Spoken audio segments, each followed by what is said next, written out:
you're going to be launching a formal search for police chief. Yeah. So this month in June, I'll be starting the process for a new police chief.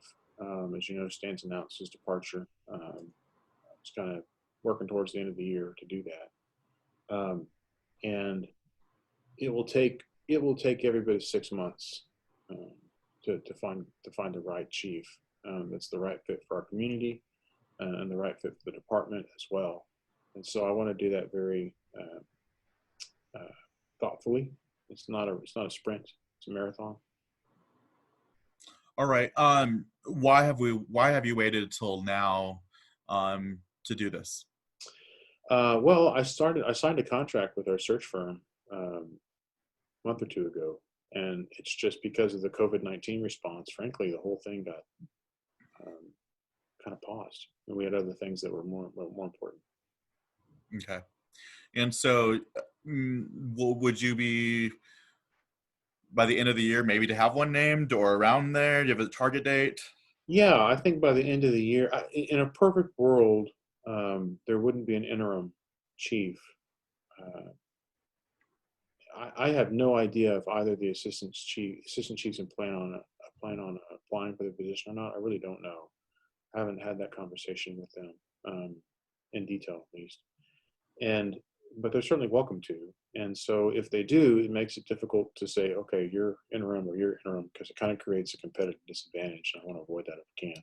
So in a perfect world, I'd have our selection process done. The selection committee would have made a recommendation, and we can start the hiring process or trying to negotiate salary, benefits, those sorts of things certainly before the end of the year's up. We're just at such a unique position that we have a standing chief who has announced a slow departure, if you will, right? So that's why you don't want to. So hopefully, like, he leaves as someone comes. Is what you're saying? Yeah. Yes. Exactly right. Yeah. Yep. Okay. And Stan needs to find the right community for him. This is his family. It needs to be a good fit. Okay. And so obviously the search firm, internal, national search, right? Yeah, it'll be a national search. All internal candidates are welcome. And we're going to be also aggressively recruiting people from across the country as well, and Texas. Okay. And what will the process look like? Will it kind of be similar to what Amarillo did with, a handful of finalists, and then you'll choose, and then the council votes, or how does that go?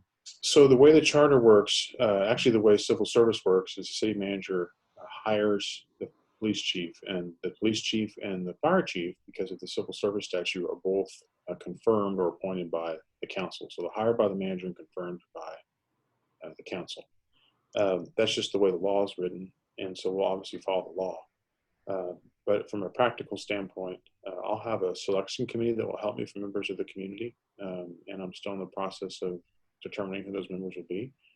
But they'll be chaired by, I think, somebody who is very well respected in the community when it comes to law enforcement, and can help lead, guide, and direct that selection committee to kind of narrow the focus on some finalists.